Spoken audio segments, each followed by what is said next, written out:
Hello, everyone, and welcome to VW MOOC 24 and our first week. We have been, I guess, celebrating 10 years, and there are lots of amazing things. So check out our headquarters. Peonia has done amazing booths there, so you get a chance to see all, well, I'll leave the surprise to you. So go into the headquarters in Second Life, and if you need to know how to do that, please let me know. So our presenter is coming to us from Italy, and that is Claudio Salahzar Stenvaag in Second Life. A little bit about him. He founded ALI, Accademia dell'Italian, for the dissemination of virtual knowledge among Italian avatars, joined the official community of Italian mentors curated by the Linden Lab, and became a scripter, a builder. I don't know why it's referred to as it, but maybe you can explain that later, becomes co-owner of Pyramid Cafe by bringing literacy and dissemination meetings here for the creation of 3D content with Blender, which is outside Second Life, and any useful tool for creating interaction and socialization. For example, creating games, museum, and escape rooms in the world's virtual worlds. And I guess that goes beyond Second Life for now. Subsequently, he collaborates with the Italian Ministry of Education, INDRE, with specific courses for teachers held on the OpenSim and Mondo platform. In 2013, he founded the community of practice, Edu3D, in Craft World, to continue providing constant training in education in virtual worlds, not only to teachers, but also to anyone who is passionate and interested. So I hope you are, and gives me great pleasure to have you with us. And thank you everyone for joining us. And we're going on a tour. So put your seatbelts on and let's go. Okay, can you hear me? All right. Yes. Okay. The it before it was evidently a mistake, so it hasn't any meaning. No. Secondarily, I am actually not so involved in Second Life as I was in the 10 years ago, for example, because I went to OpenSim, and since the AI explosion, we are doing a lot of things outside the Second Life. But virtual worlds has been our cradle in a way, and there are a lot of interesting things that like this sim. So I decided to hold this small conference here with John None. Okay, so I exploit the directly browsing. So possibly if you wanted to follow in Second Life while I'm browsing, now I'm going to the article, a challenge. So the main thing is that I collected my slides here in this blog. So they should be easy to see in Second Life. Can you see in Second Life? Where are we? Yes, I see something. I see your slides, I think. So the most important is the zooming, yes. So it's good. Oh, so, you mean, okay, so we're not going, we're not, I mean, I went into Second Life because I wanted to see, but you want to see? No, my Firestorm is not working this evening. I know, it didn't work now. for me either. It took me, I had to go to the old one because the new one doesn't work on a Mac. Do you have a Mac? No, it's Windows, but probably is a general problem. So I will install the previous version as well. So and I would go to on and So I can Okay, share. thank you. Yes, yes, I can share. So I'm reading the chat. So this is the main argument of this evening. The main problem in these latest 2 years is the AI. So I already said to you that AI is the buzzword of these latest times. And so, especially in education, is important to understand how AI can be used in education. And in Italy, especially, there is a kind of a strong resistance to use AI, either from a juridical point of view and from educational point of view. Juridical, I cannot do anything because they are low. You know that in Italy, ChatGPT has been blocked last year for 1 month, for example. And this is this was in my opinion is very bad. And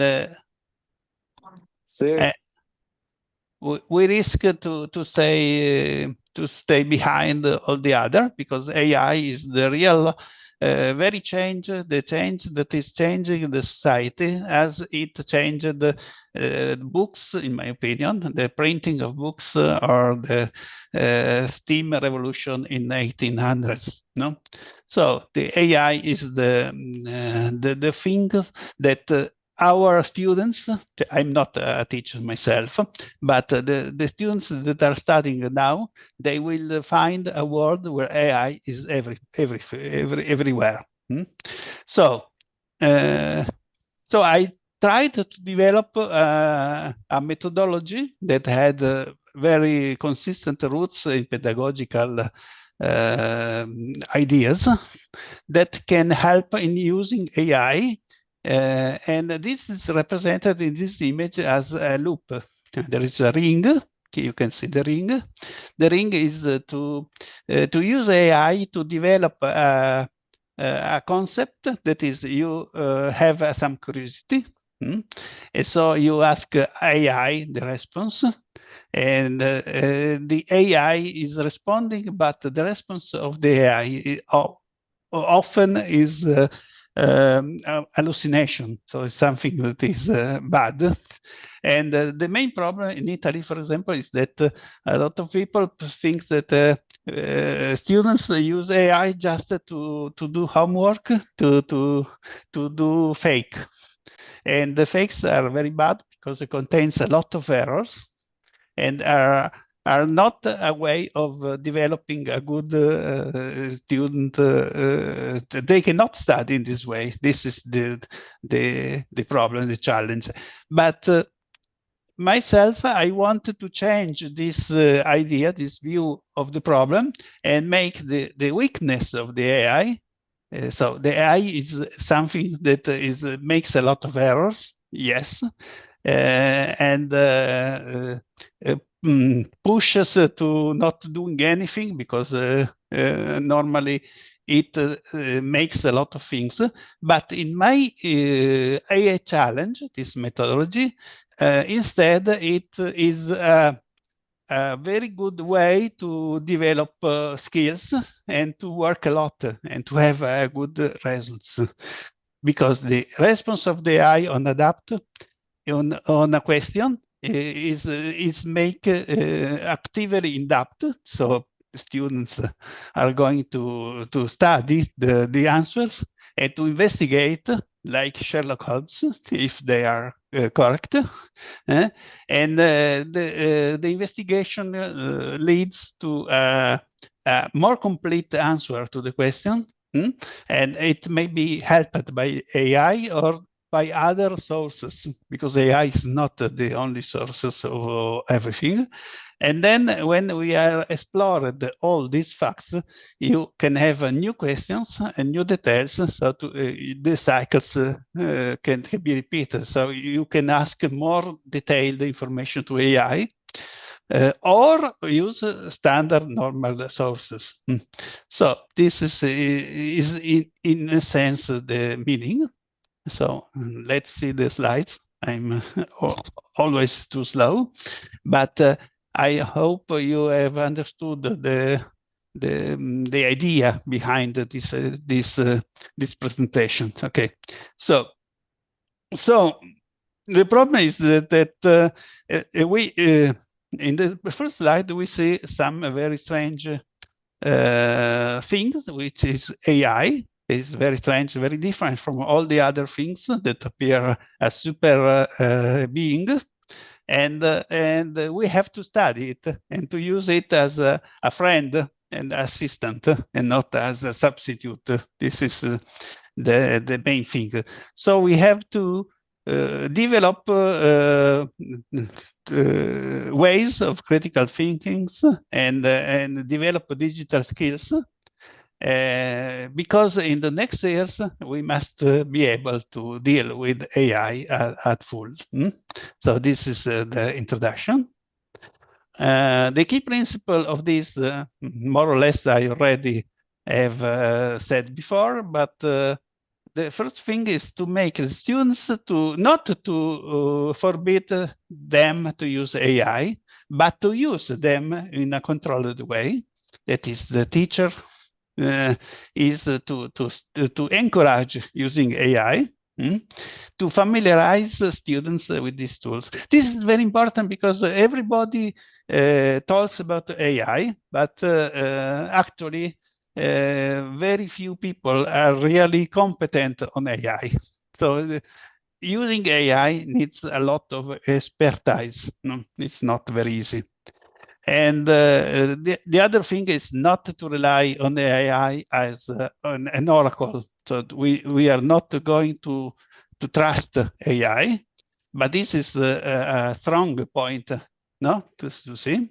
Not this is a weakness that can become a strong point of this, because it leaves us to the huge task to scrutinize what it's saying. And this is a very good skill, because we learn, and the students learn, that everybody can say something that is wrong, even humans, because fake news, and we are full of fake news, or flatlanders, or something very strange. So the thing that we need to learn how to verify information using a multitude of sources. 99% of these sources come from internet nowadays, but there are still some sources that are not covered by internet. And we have to reflect and discuss what we are doing, how we are doing, and the meaning, and understand that this is something that helps us in doing something better. So the idea is to better, not to simplify, because sometimes a work made with AI can need more time than work made without AI.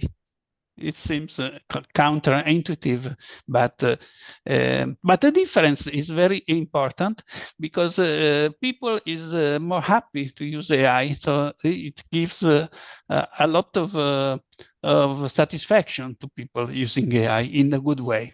And the students and young people especially, they tend to love AI, because it resembles something like video games, or some other things that are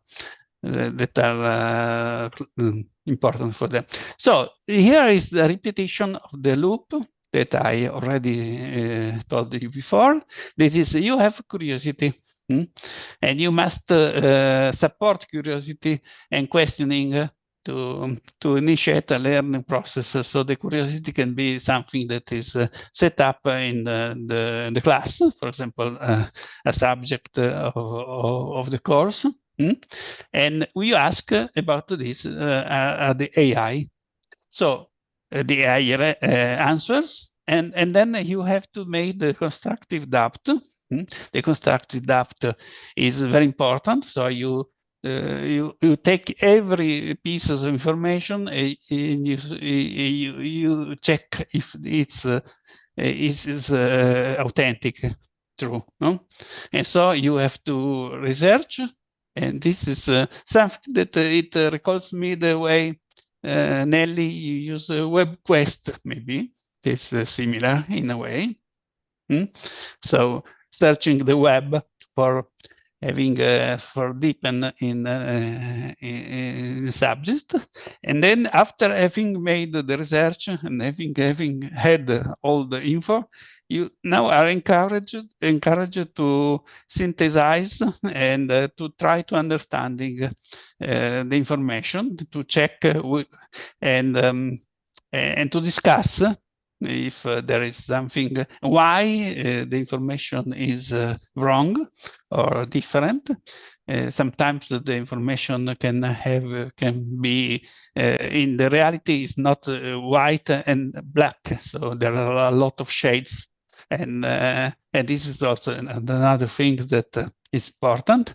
And then you can go on and repeat this everywhere. In this the slide 4 is the role of the educator. That is very important because it is meant to facilitate. So they are facilitators. They are not the God that knows AI in their final essence, but they are researchers like the student, but with some experience more. And so they are guiding the students to the process, so that when the student is alone, it can use this advising to search, and without going to strange places in the web and losing themselves in the web or in the AI. So the teachers have the big thing that is to pass this structure that is to the ring that I explained, the depth. So depth of everything is very important, and verify on sources in the real sources. So. So these are 4 slides. So the main objectives of this is a lot of targets that we want. Some of them are written these slides. Slides are AI generated, so sometimes they are very bad written or have something that is not possible to understand or repeated. It's not, but they are very interesting to see. So this is another method I use often to have AI help me in doing a presentation. And the fact that the photo themselves, the images, are wrong, it's a clear sign of the fact that they come from AI. So unless I wanted to lose some hours to correct this with Photoshop or something other, the best is just to write here the correct things.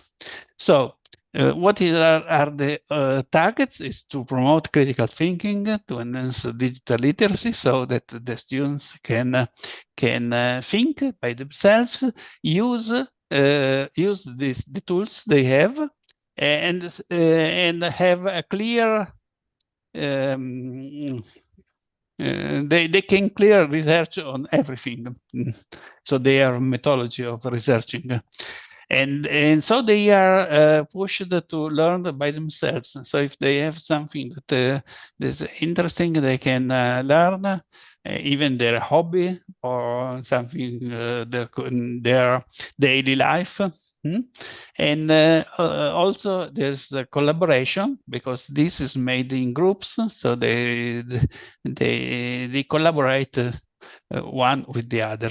So so I'm doing, so you have understood this, but it's more or less similar. So critical thinking is the root thing, and problem solving, because if you research and find something, you are induced to try to use this methodology to find information and ultimately to solve your problem. For example, I'm not a teacher, but I'm using at 90% in my ordinary work life AI to help me. And the AI is 90% failing in helping me, but the way it's failing is very useful because it's like a very big brainstorm, because it comes to me with new ideas and is able to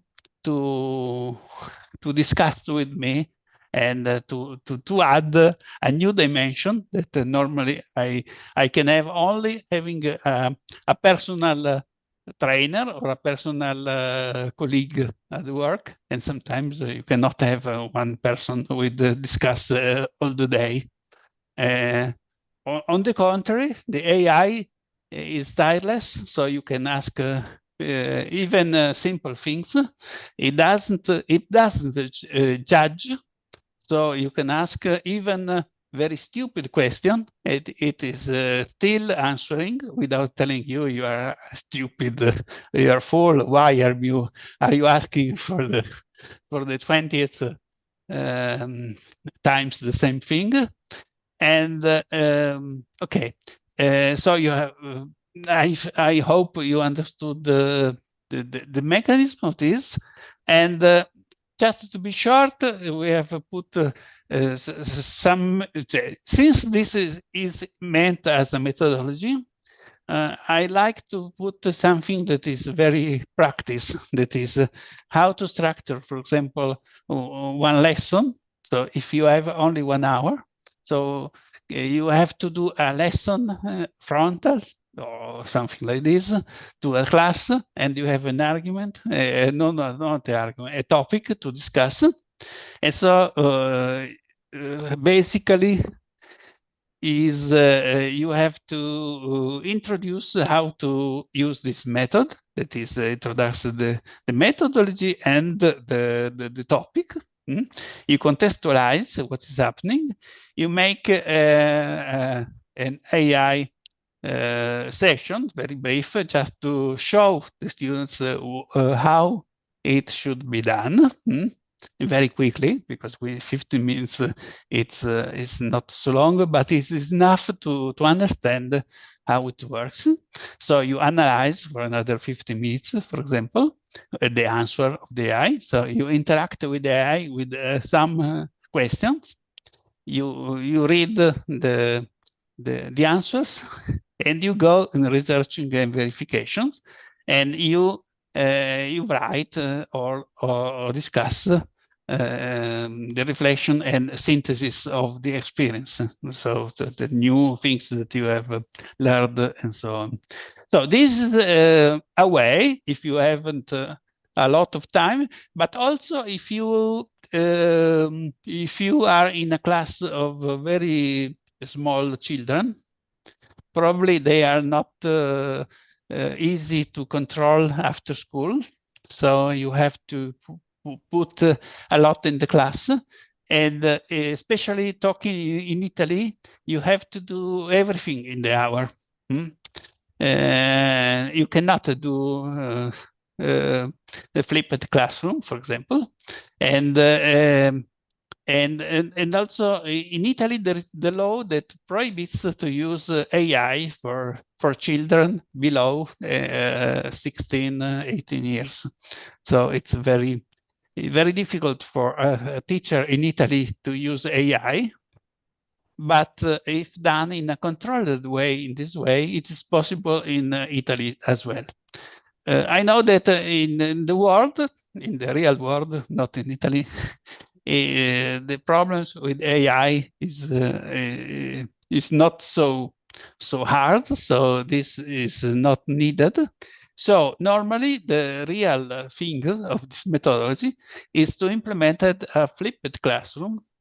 That is, the real thing is to teach the students to do these things by themselves. So you do this, something like this, just as an example. But the real research is made by the classroom using flipped classroom techniques. So, for example, the thing is that you have to prepare probably a video, or some people just to avoid to repeat the same things for every time, and then discuss in class how you would like to have the analysis, the research, and then the students are doing everything. Not everything, but the majority of the work by their own at home. And this kind of work is not a homework, because homework can be faked by AI. So it's very important not to. Okay, but you can. Okay. 45 minutes, somebody says it's a very short time, but it can be enough to do something very maybe rapid, fast, but you can do that. Yes, you have to be more focused, because if you have more time, you can interrupt with jokes on other things. But if you have less time, you have to be more effective. So more Western. So, for example, just for make one case study. Yes, you can, the thing is that when you do the homework, not homework, but the flipped classroom at home, then the students come back to class and discuss in a second lesson what they have done. So it is obvious that the cycle is at least in two sessions, not just one. The one is introduction per lesson. There is which is a video. There is an in-class activity. So this is more important, even if you have only 45 minutes. So you have to condense in a very short video a lot of concepts, like I'm doing now. And then you are discussing with the students the details. The students are doing it by themselves and discusses what they are going to do. And then the next session, they come with the result, and you can go on, and you can make as many sessions as you need to complete the topic. So it is again, it's a thing that is normal, as in the classical loop I presented at the beginning. So just not to be too abstract, I inserted also an example, because this example came because I had a friend of mine who is a teacher of the German. And sometimes a lot of people ask me, Matt, how can I use this the AI in teaching Germany? No, because many people Lucia. Yes, the ban is still there. It's not going out, because they forced the minor age, which normally is considered 13 years, which is not good in even in the world, but in Italy we have 18 years, and sometimes it's lower to 16 years. But you have to have a strict control on what they do. It's not allowed in Italy to let minors to use AI by alone, by themselves. So they have to use by guidance of somebody. That is oh yes, students use anyway. Yes, but the law, is doing different. Okay, so this is something we are discussing with my friends every time. So I'm saying some interesting thing, and they say, legally, we cannot use AI. But even if not, probably soon it will be possible. So coming back to German studies, for example, you can do impossible interviews. That is, for example, interviewing a person, important literary person of Germany, for example, Heinrich Boll. And you can speak through AI with the person.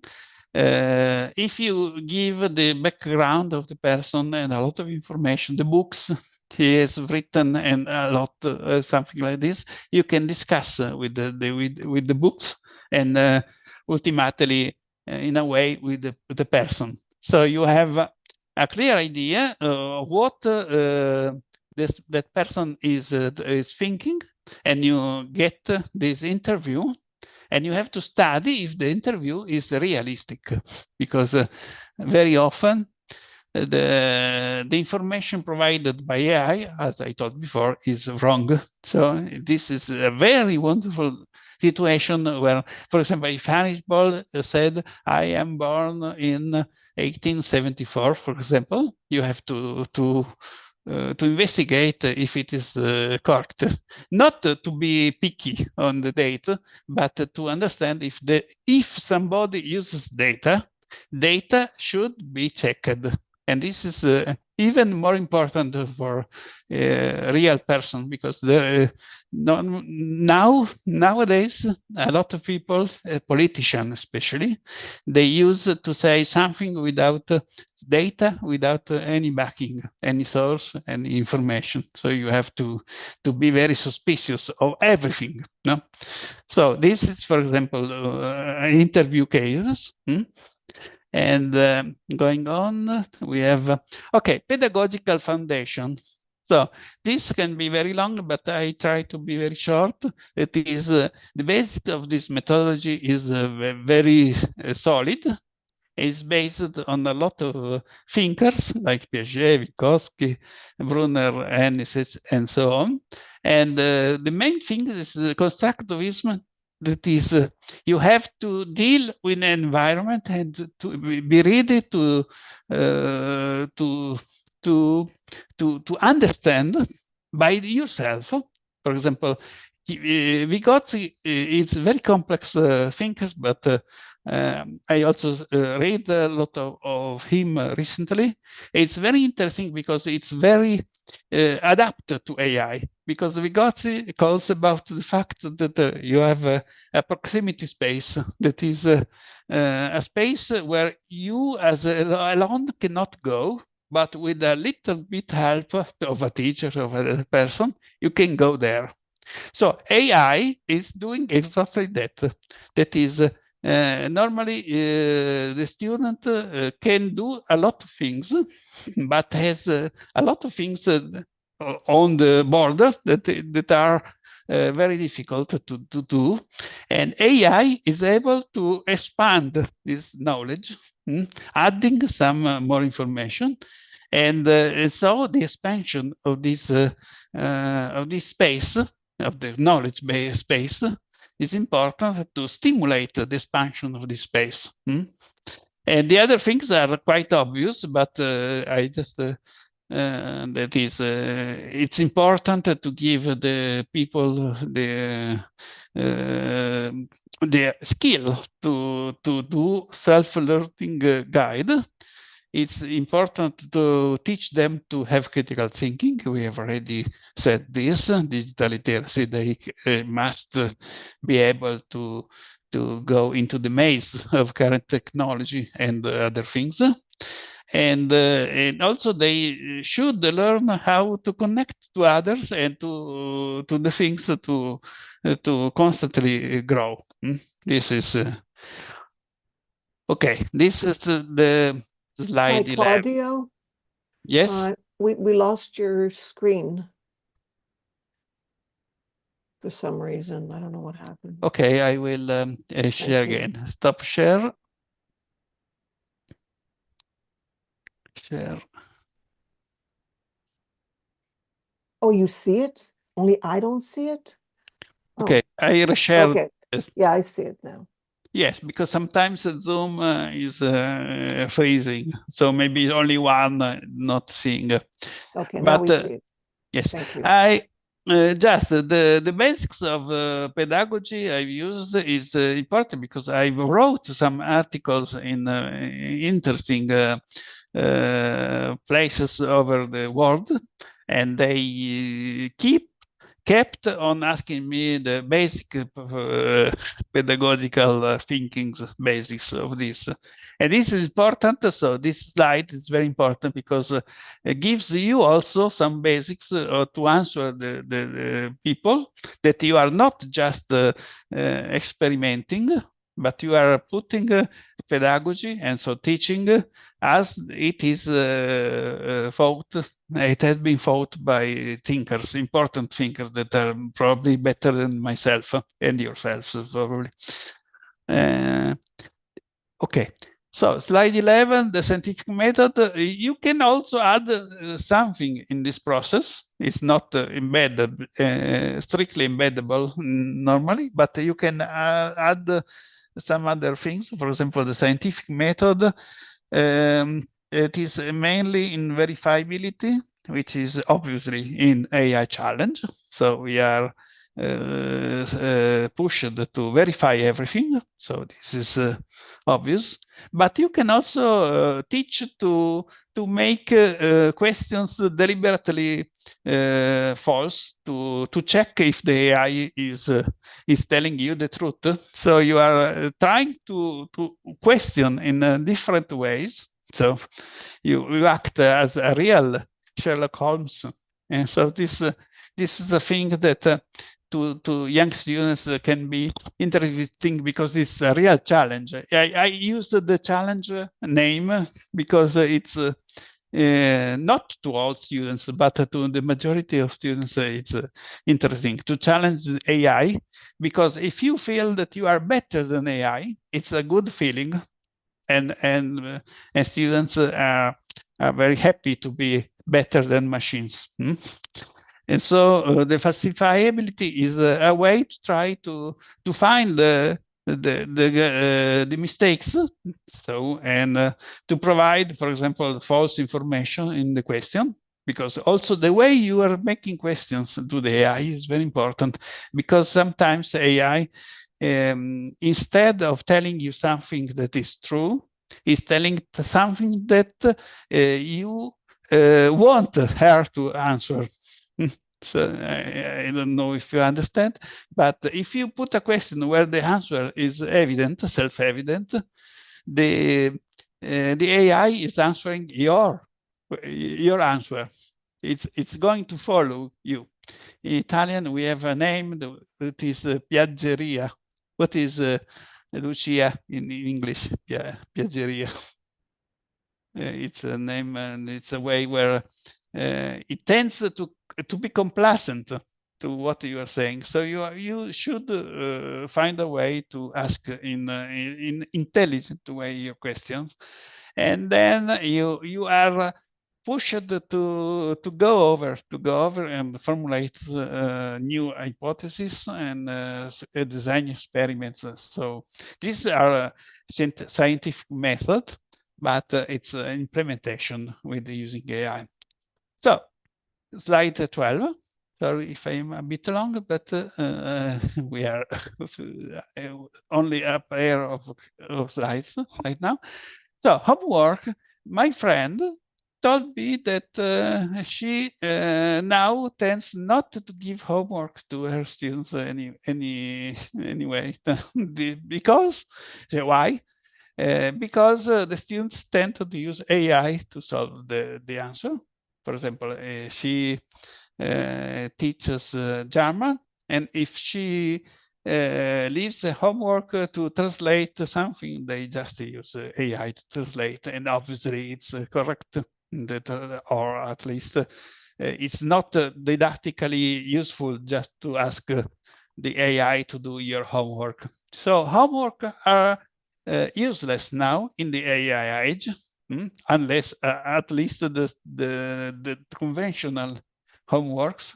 So the entire concept of homework must be rethought. And this is one effect of this AI challenge, because you left homeworks But these homeworks are to be done with the AI. So we are battling AI with its arm weapons. That is, you tended to make people lazy, and now we try to make people not so lazy but active in using and to contrast the laziness of the simple usage of AI. So this is what I told. So challenges. So the problem, the basic problem is that teachers, they find themselves not enough prepared to use AI at first, and sometimes to use this kind of methodology, because it's not very easy, because you have to be very careful in what you are doing. You try to set good examples. You don't have yourself good examples because you have to find yourself somewhere. These examples, okay, so I have some example, more detailed example in another article, but I condensed it in these slides, so to stay in 1 hour or less to say you.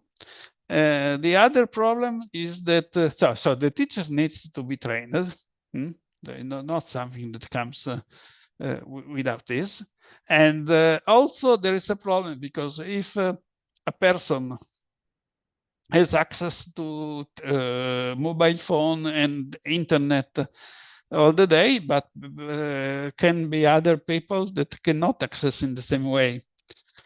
Also, for example, now everybody has a mobile phone. So a mobile phone is in Western countries at least a basic level, but this kind of research needs to have big screens to work effectively. So you have to not rely only to mobile phones to make this methodology live. And the thing is, sometimes you have to deal with the AI that is changing every time. So 1 month before, the AI is doing a certain kind of errors, and now the AI, for example, is doing different, is doing better. And so you have to be more smart than AI, and to find new ways to put it proof. So it's a fight in a way. But students normally they like this. This is the challenge of things. And the other things that can be problematic is that it's difficult to understand if we are reaching our target or not. So we don't have a clear method, except that maybe the students, after having exposed to this methodology, are more effective in solving their problems, have attend the classes more lively, or they are more happier, and something like that. So you have to be you can sometimes to evaluate this in indirect way, because there is not this is not a silver bullet that is not solving problems, but it is meant to alleviate the problems, and to use them instead to be victimized, to tell, like some teachers in Italy, they say, oh, we cannot use AI, or the law is not allowing us. If we give homework, the students are using AI to solve the homework, so they are useless, and so on. So conclusion of this is that this AI challenge is a methodology.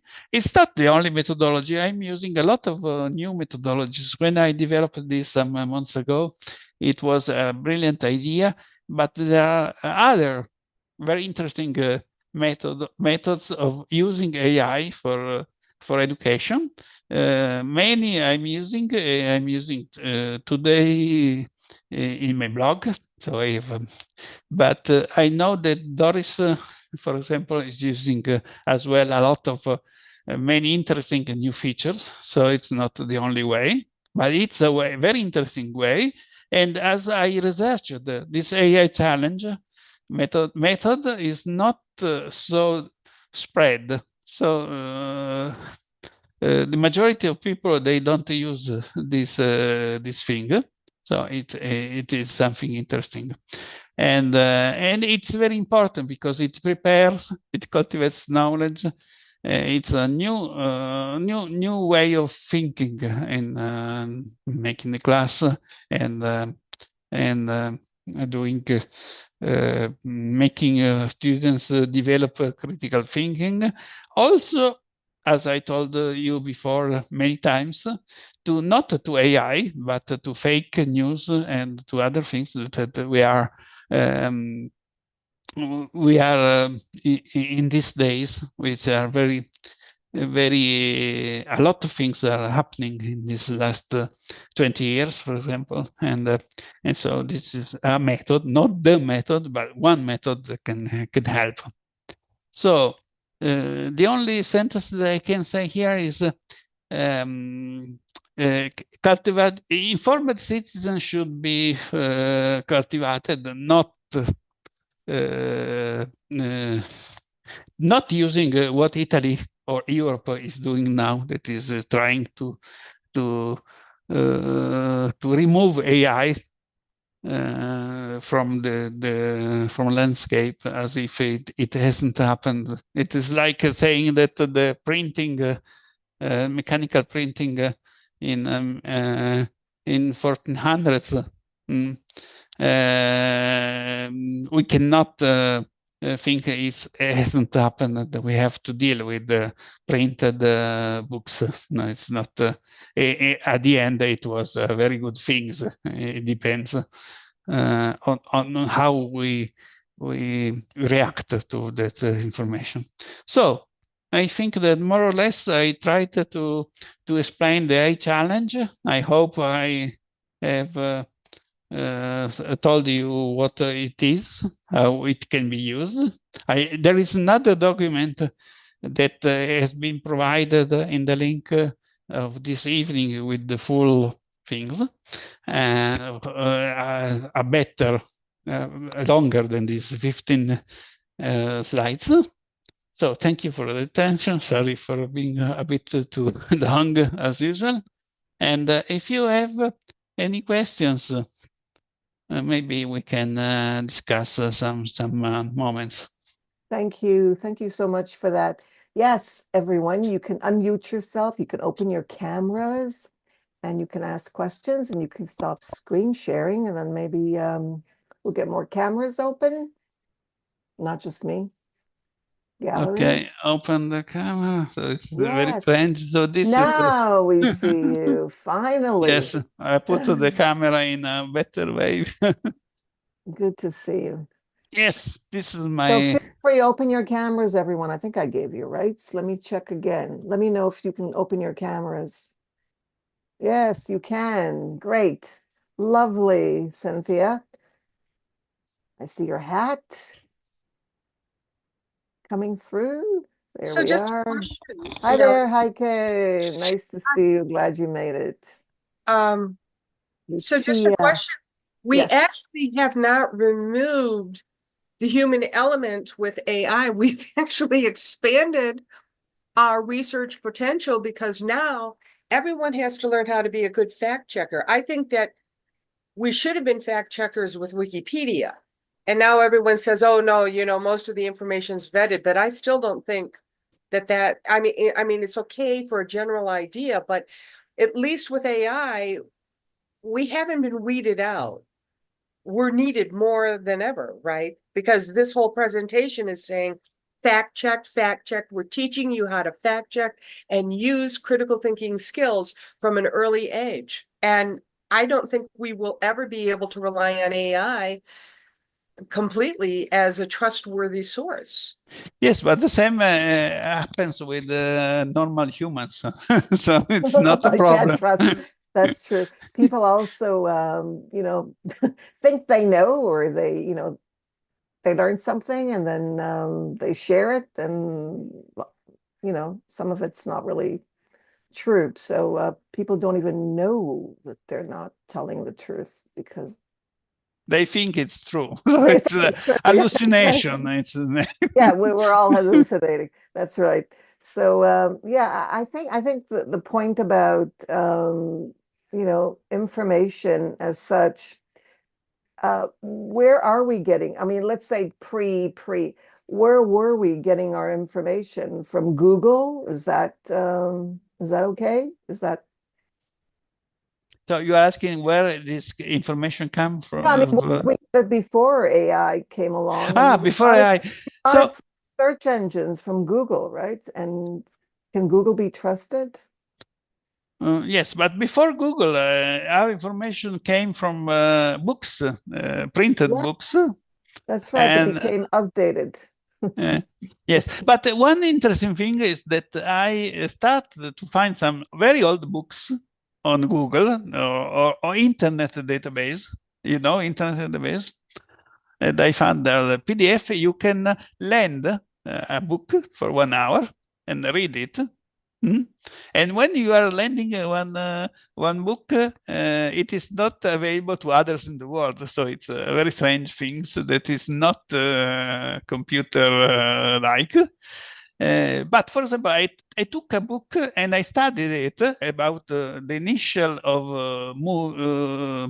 cinematography, cinematography.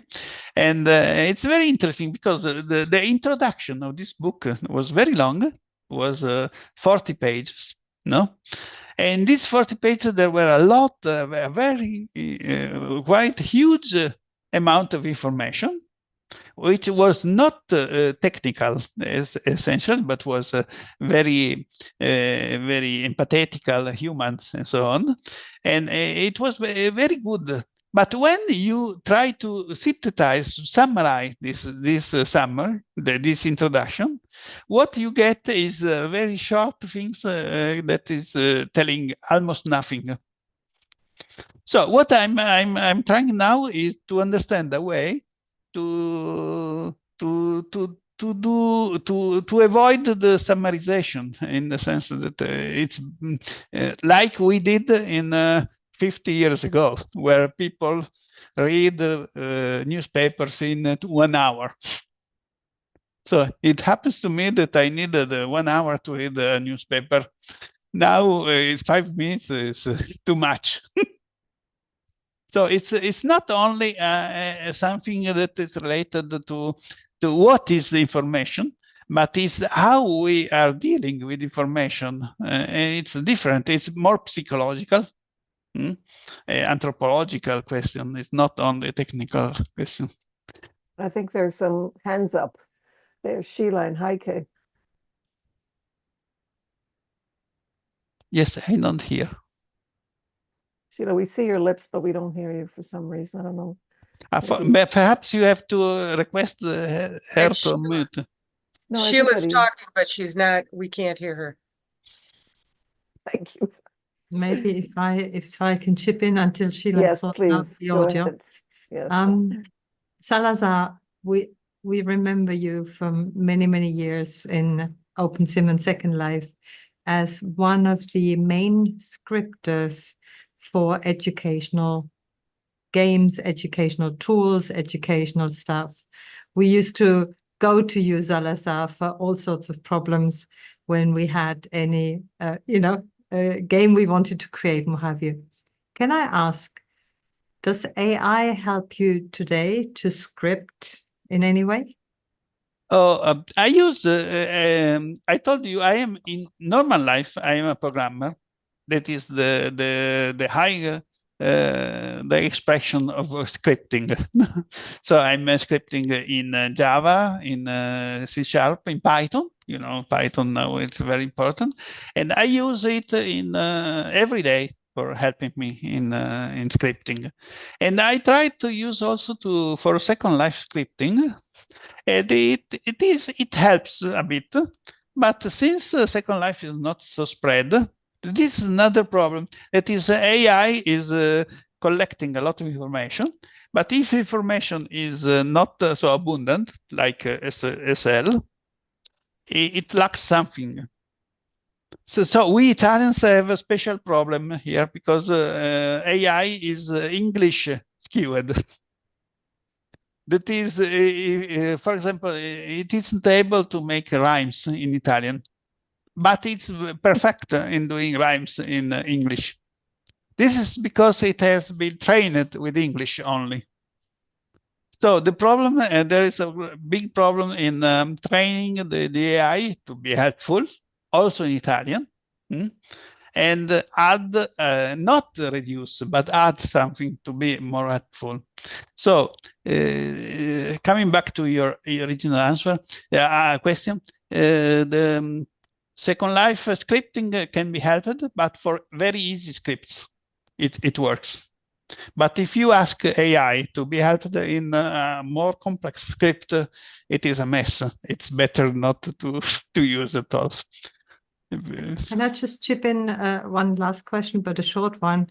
Which tool are you using for helping you to script? Are you using Claude or ChatGPT? Oh, I'm using ChatGPT for all and Claude. I especially love Claude Sonnet 3.5 because it's a double page where you so you can tell them, okay, just put me what I want. And the thing is that I think I am in control of AI. So whatever he writes, it's not something that it is writing, but it's something that is writing because I am asking him what he is writing. Understand? So at the end, it's my artifact, my output, not AI. Another person can have different, very different things.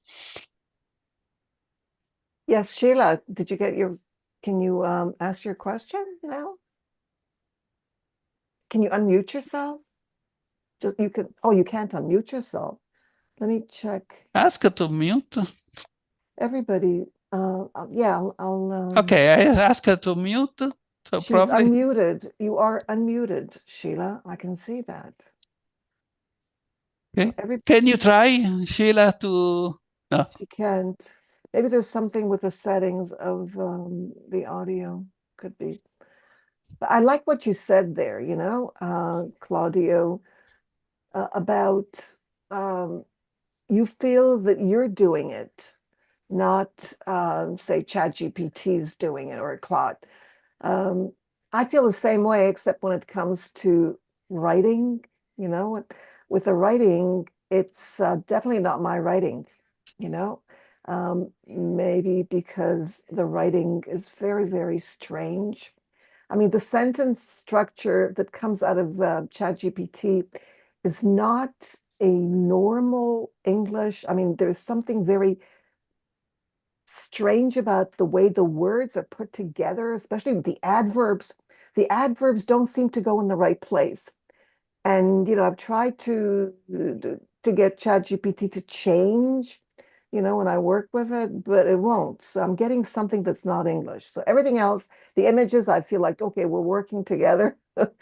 You know, no, but one thing is that okay, I'm not English native, so for me it's perfect. no, it's not.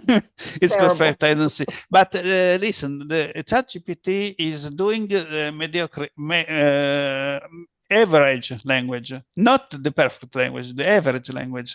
So if anybody is writing in this way, that is the way that is written in the world, and not yours. So you are special, since you are writing in different, in more elevated, not average way. This is probably why you.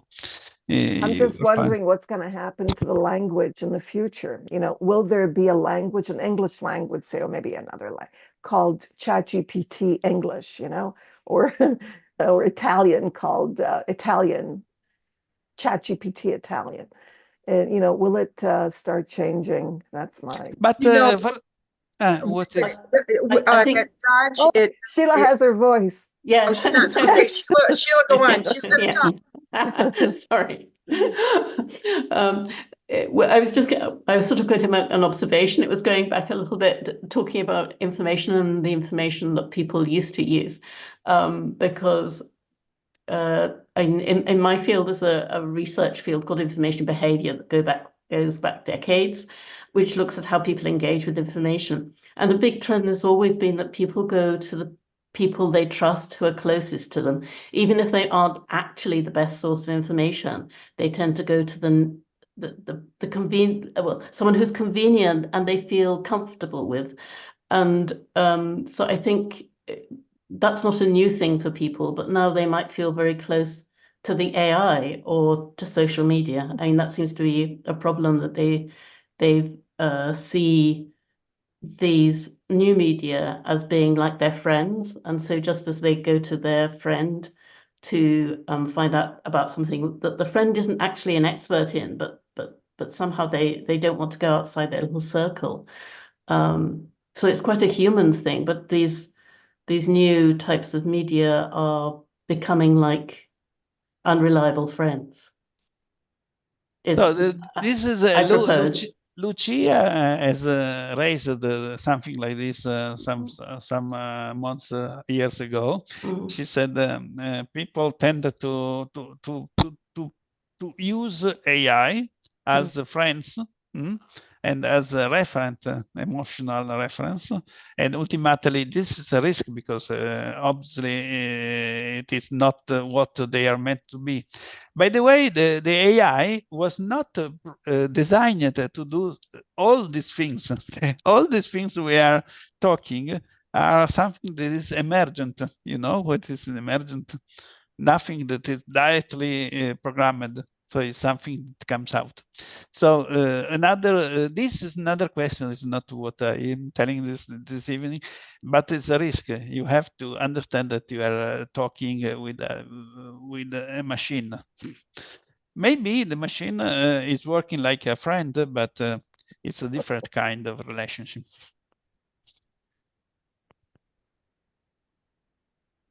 Lucia, do you want to say something? You can unmute yourself. No? Can I say something? Yes, please. Okay. When talking about the kind of language, you know, that we get, what I love about this, English is not my language, my mother tongue. So, and I'm an English teacher, but I'm still learning. So when you are talking about specific things from a specific place, for example, how to describe something from Jujuy, and then you start looking and then you try to say something, but you don't have the right words. So I find using ChatGPT as a way to discover some things, you know, and put at least simple things that the students can say and feel comfortable talking about. Because most of books or the tasks that we have in all the books is like, okay, now talk about your city, you know, and then they had to talk about the ingredients and the things and the traditions and the things that are very particular, and they, you know, you start looking in the internet and you go hours looking for the things. So ChatGPT give it to you in a simple way with simple sentences. So I think it's a great help in that way. It enhances. It's a great way to start. The students start feeling confident and like, okay, I'm going to find a way, and they start saying, you know, probably they will advance and then they will discover that it's something can be said in a different way. But so far, I find it really useful.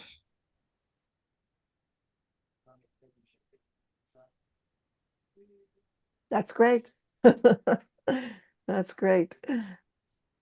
There'll be a new language, Doris, Yes. called AI ChatGPT.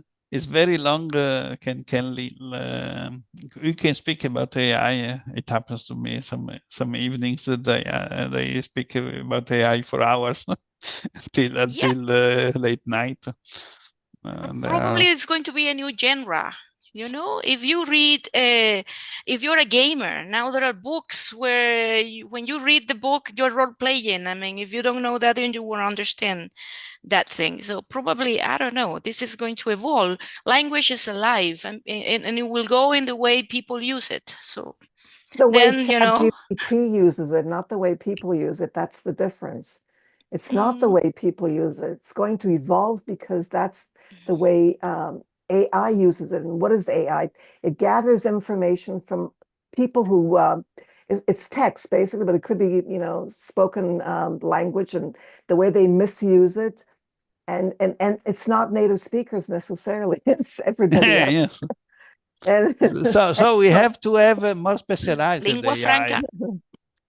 That is, we have to need to have an AI that is writing sentences and verbs and adverbs the way you are used to have them.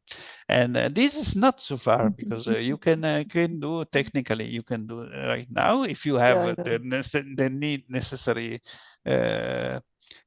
training data. But there is the risk that a lot of people, they tend to remove this because of this problem or others, but they are putting another big problem, since for example in Italian, I told you that Italian is a rich language and is not reflected in AI. And I wonder why. Why is that? Because the Italian government you know, was against it at the beginning, so it decided to go against Italy and Italian. The simplest answer is because in the world the data from Italy is only a fraction of the data from English, so the amount counts. And the other thing is that there are a lot of problems, but it's not the case to discuss this evening about copyright. Newspapers and other sources that they don't want to be indexed by AI. So it's a long. Thank you. All right. So thank you, everyone. Cynthia, did you want to say something there? I see you unmuted yourself. Well, I saw the unmute request and I was being polite. You know, large language models are getting better. I've been very critical of them because I was worried they would damage our reputation, falsify information, and make it very difficult to discern truth, right? Operative facts, if you will. And so, but they are getting better. We've been doing a lot of testing. We have Wait a minute, let me mute that person. Sorry about mute that. this person. Yeah, Sorry. I did. I didn't mean to overtalk someone. No, that's okay. They were talking to somebody else outside okay. the room. Okay, great. Yes. All I was saying was they're getting better. It was a little bit of a shocker to see that Grammarly and APA Style now allows you to cite OpenAI and ChatGPT as the source of your information, but you're not allowed to copy and paste it. You have to phrase it in your own words. Yeah. Yep. But that's been a around for a surprise. while. That's been around for a while. It's been, I guess, but in the doctoral program, I wouldn't permit it.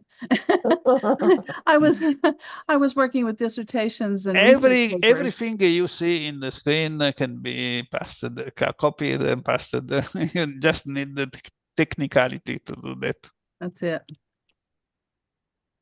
All right. So thank you, everyone. Yes, go ahead. Yes, hi. Just one question, because in the program announcement of this event, Claudio, you mentioned FrameVR and spatial and how to use AI in these fields. And I was wondering the bridge between virtual worlds and AI. No, the bridge is as follows. That is in Turin, my city. I'm in Turin.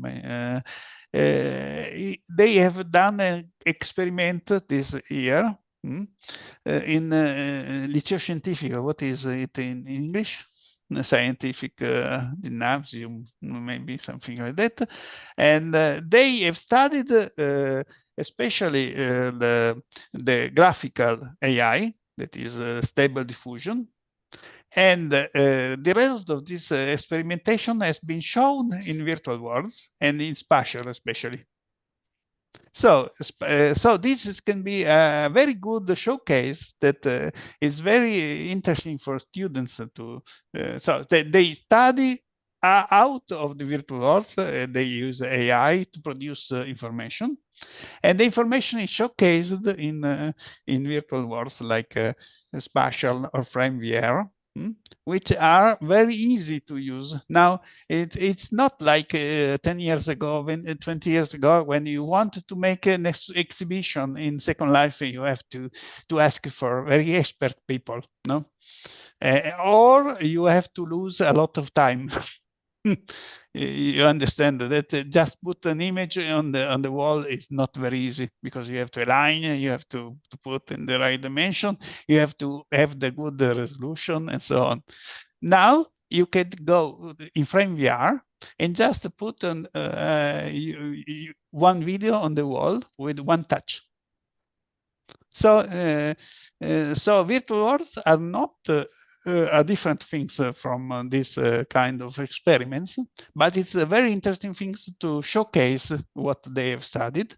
So it's important in the general workflow, because the students, they love to show in a game, in a kind of game. The Second Life is seen as a game by students.